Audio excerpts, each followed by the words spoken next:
O ano mal começou e o torcedor do Fluminense já está de cabeça quente, estressado com o time, internet fervilhando, muita gente reclamando, xingando, teoria da conspiração, o clima no elenco depois do jogo que já não estava muito bom, né? Depois da partida contra o Botafogo, o clima piorou, azedou de vez, e a gente vai falar sobre isso e outras notícias a partir de agora, logo depois da vinheta. O Fluminense vai jogar, eu vou ficar louco da cabeça.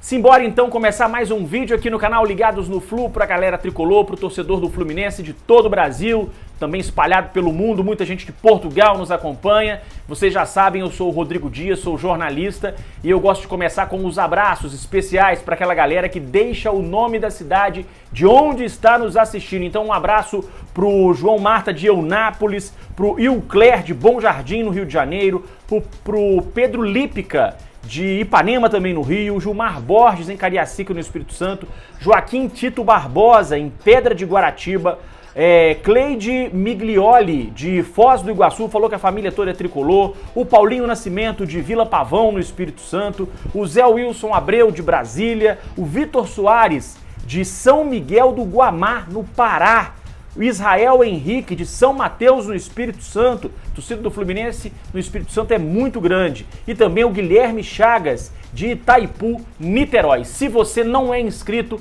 vai lá, gente, faça a sua inscrição, dê essa colaboração, dê essa força aqui pro canal Ligados no Flu. Tô precisando muito da sua ajuda para continuar a crescer, continuar trazendo notícias para vocês, te atualizar sobre o Fluminense. Então se você tem um amigo que é tricolor, compartilhe esse vídeo, peça para ele também se inscrever no nosso canal. Vamos lá então, vamos falar sobre todo esse problema, né, que o Fluminense tá vivendo nesse início de temporada, 3 tropeços consecutivos, a questão do pênalti perdido, o jogo contra o Volta Redonda, que o Fluminense não jogou nada. Nós vamos falar sobre tudo isso a partir de agora. Antes, eu queria repercutir, na verdade, uma informação que ela foi divulgada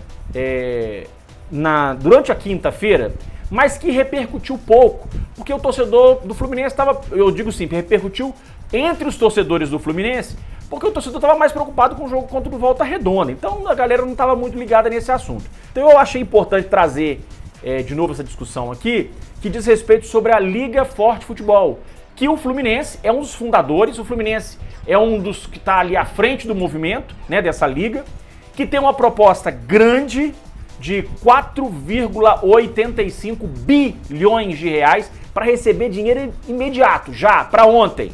Né, assinar o contrato e já fazer a distribuição do dinheiro. É muita grana que pode entrar para os cofres do Fluminense e dos outros participantes.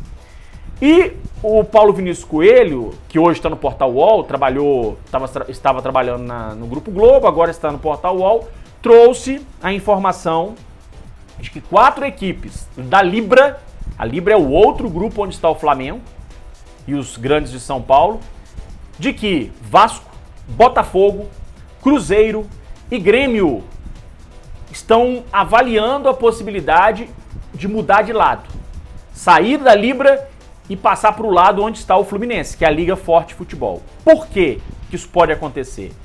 Porque, de acordo com as informações que o PVC tem, os dirigentes desses clubes estão entendendo que, além da proposta que a Liga Forte Futebol tem, além de ser um valor maior do que a Libra tem, ainda tem a questão da distribuição dos direitos de transmissão, que é mais igualitário.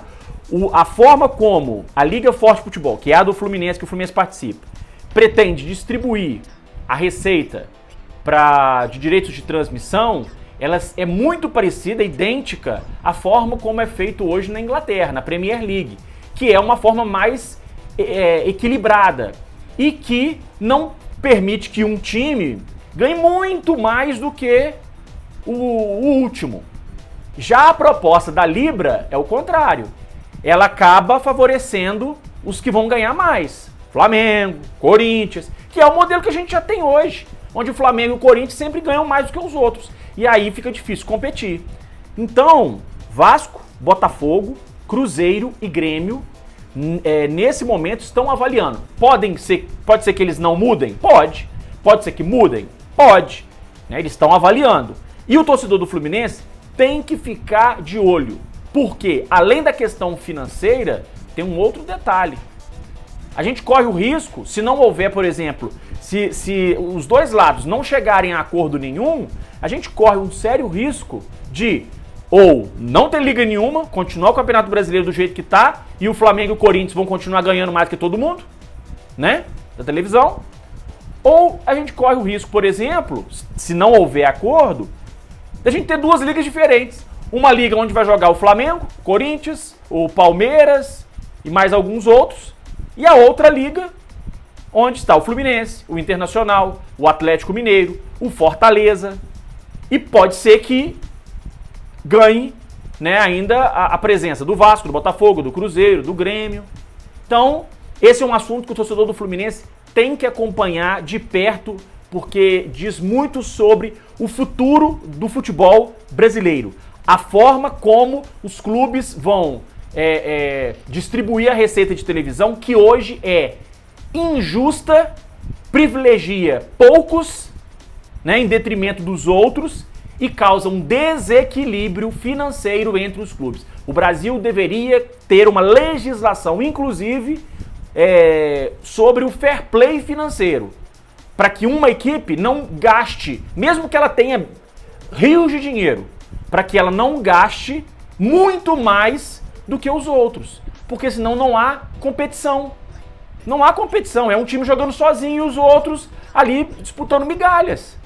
Então, o Brasil precisa, já que ele quer criar uma liga, ele precisa também modernizar a sua legislação esportiva e criar a questão do fair play financeiro.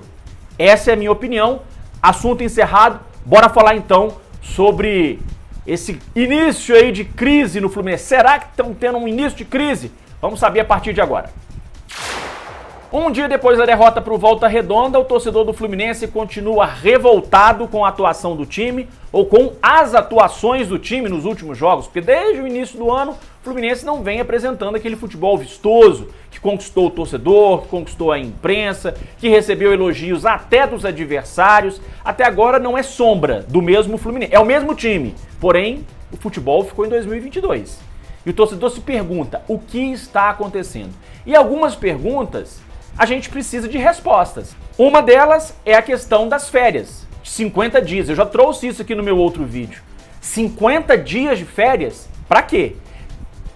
Parece, né, eu não posso cravar, não sou preparador físico, mas tudo indica que a má forma física do time está muito ligada à questão dessas férias prolongadas. Nenhum clube da Série A voltou a treinar em janeiro, só o Fluminense. Todo mundo voltou a treinar em dezembro. Todos voltaram a treinar em dezembro, os da Série A, e o Fluminense em janeiro.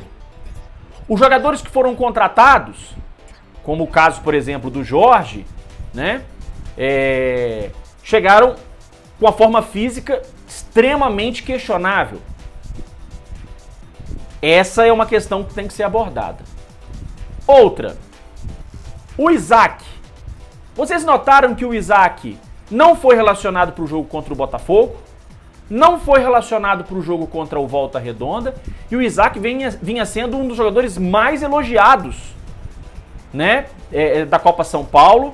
Veio, jogou o primeiro jogo logo depois da Copa São Paulo, ele participou, entrou alguns minutos naquele jogo, se eu não me engano, contra o Nova Iguaçu, e aí no jogo seguinte, pelo menos no jogo seguinte, contra o Madureira, disseram que ele tinha sofrido um corte no joelho, mas também não foi relacionado para o jogo com o Boa Vista, não foi relacionado para o jogo contra o Botafogo, não apareceu entre os relacionados para o jogo contra o Volta Redonda. Cadê o Isaac?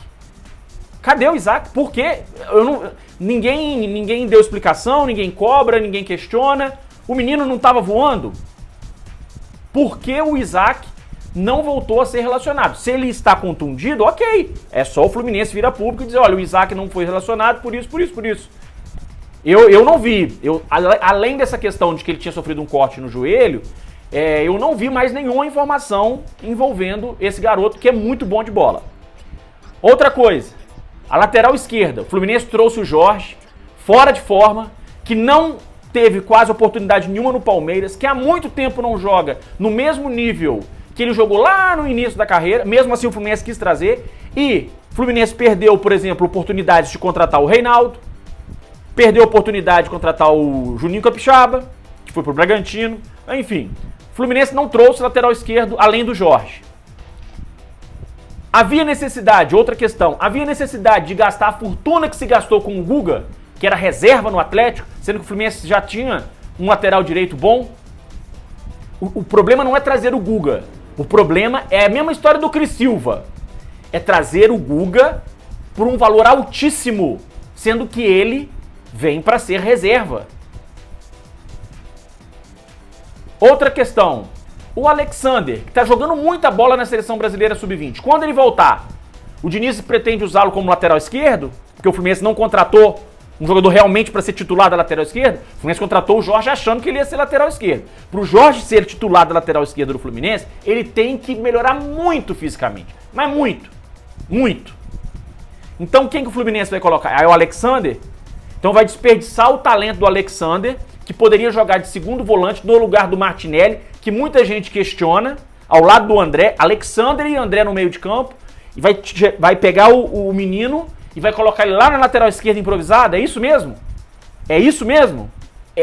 Eu tô perguntando, né? Eu não tô afirmando isso. Estou perguntando. É assim que vai ser?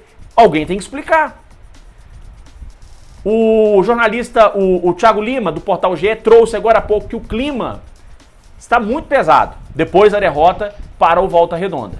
O clima já não vinha bem depois do resultado negativo contra o Botafogo por causa do assunto pênalti. E aí piorou. Piorou, evidentemente, porque além do desconforto causado ali com a situação do pênalti do Calegari, tem também os maus resultados. O empate com o Boa Vista, derrota para o Botafogo, derrota para o Volta Redonda e o risco de ficar fora da semifinal do Campeonato Carioca. Então, o que acontece? O time precisa superar.